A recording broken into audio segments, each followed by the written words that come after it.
She fill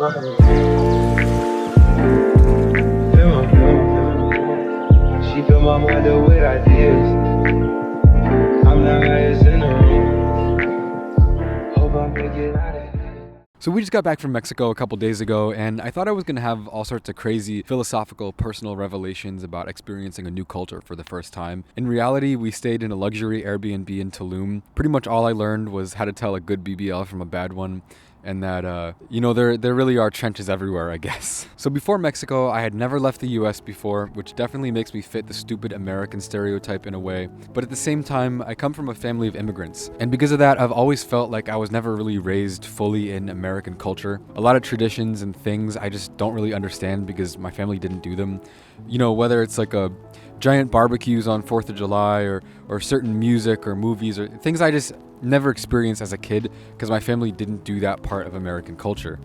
So growing up, I always felt like I identified more with my friends who came from immigrant families because that's kind of how I was raised. So anyway, when the opportunity to go to Mexico came up, I was pretty excited. I was like, oh, this seems like a good, easy way to experience international travel for the first time. You know, I speak a little Spanish. I can hit the disculpe mi. I can hit the tu madre es basura.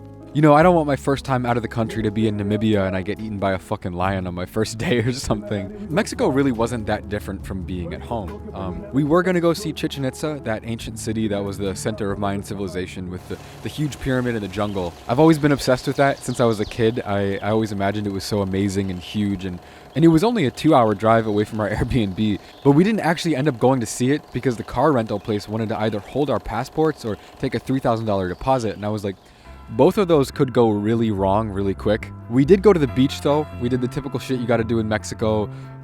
Rented some quads, hit up the beach club, swim in the ocean. The Caribbean Ocean is like one of the craziest things I've ever seen. It's got pink sand and green water. It looks like something out of a video game because the sand is so fine. It blooms up every time you step, every time you move your arms. It's amazing in the bright green water. Everything really felt like something out of some old film photo or some picture, and I remember I was just sitting in the ocean for like 20 minutes straight, just looking at everything and seeing how amazing it was. I really love the Caribbean Ocean. And then the Airbnb had a private pool. We were sitting in the water just watching Euphoria like it was the Super Bowl. We were cooking up some spaghetti in the kitchen. The one thing I didn't really do in Mexico was party. I didn't really drink. We didn't go out to a club or anything because I had a bit of a stomach bug. I had some videos to work on, so I just kind of wanted to be productive.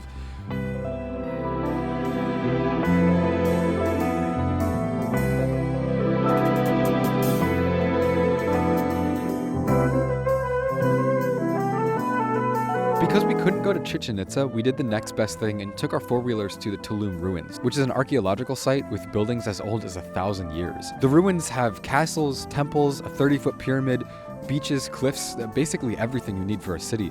Historically, it was a pretty important place for the Mayan people because of easy access to different trade routes and the ocean. The Tulum ruins are the third most visited archaeological site in Mexico, and honestly, I thought they were amazing. Plus the fact it was right by the ocean, I was like, damn, these people were just like us. They just wanted to chill by the beach, get their money. Anyway, I'm just standing there basking in the glory, imagining how prosperous this place was 1,000 years ago. And all of a sudden, my moment is just interrupted by the screams of some desperate tour guide because a tourist in a wide brim hat with a selfie stick is climbing on the temple trying to get a picture. And I just remembered I'm surrounded by hundreds of people treating the sacred land of a forgotten culture like it's a playground. But then I remembered I paid to get in there just like everyone else, so I shut the hell up and kept taking my pictures like a good little tourist. Tulum was overall a pretty nice city. We didn't stay downtown, we stayed in a more isolated, quieter, newer development, which I think made things feel a little empty, but I liked it anyway. But the thing was, every time we wanted to go downtown, we had to ride our quads or walk down this long dirt road that was lined with shacks and wild dogs and open fires, and I later found out that territory is called the Invasion by the locals.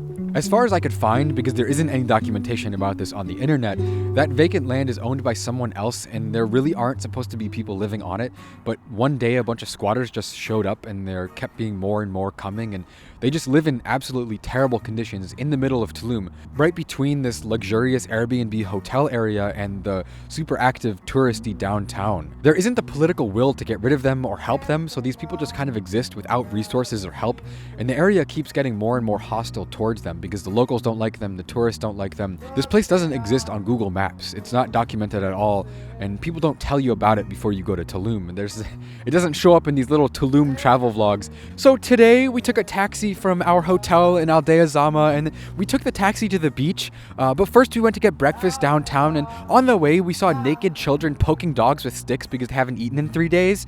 Anyway, the beach was great. But it's right there. It's hundreds of shacks with people, entire families living without electricity or heat or fresh water. It's right next to Airbnbs that go for $300 a night with 24/7 security and barbed wire fences. Anyway, so the weirdest part about being in Mexico was just the relationship to the people I was around. I mean, maybe this sounds out of touch, but it was my first time going out of the country, so this is a new experience for me. Growing up, I didn't stay in a hotel until I was an adult. My first time ever staying in a hotel was when I was 19, traveling by myself with my own money. It just wasn't how I was raised. My family was working class. We didn't have time to take off and go travel, so we never did. So when I see the service workers who live in Tulum, they're from there, but they're not even really benefiting from the big tourism boom because all the hotels and businesses are run by either the cartel or foreign investors. In a way, being a tourist in Tulum makes me feel like a gluttonous idiot. I feel like some fat asshole just taking advantage of an unfair power structure, as ridiculous as that sounds. Oh yeah, I was so annoyed that I had to go get tap water at the corner store and carry up 3-4 gallons of tap water every day.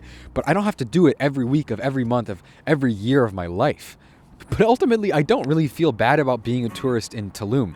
You're probably picturing me sitting on the beach doing the Stanley Kubrick stare, just this insane, crazed protagonist driven wild by the inequality around me while someone hands me a mojito from out of the frame.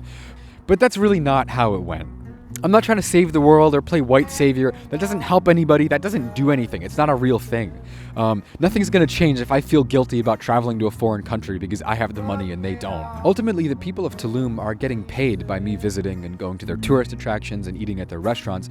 Even if there are rude, entitled tourists around, the situation would be so much worse if there were no tourists at all. And I don't think it makes sense to feel guilty about visiting there and enjoying my time. Because Mexico was really pretty, it has a lot of interesting history, and I'm glad I went and experienced it.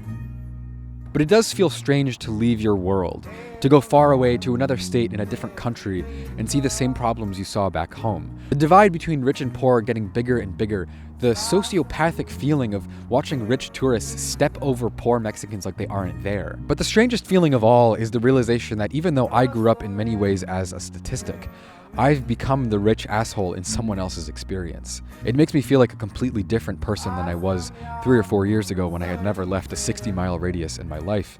Whether or not that trade-off is a good thing, I really don't know, but it's a strange feeling for sure.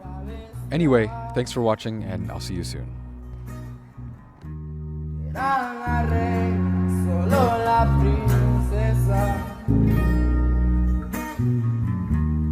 Este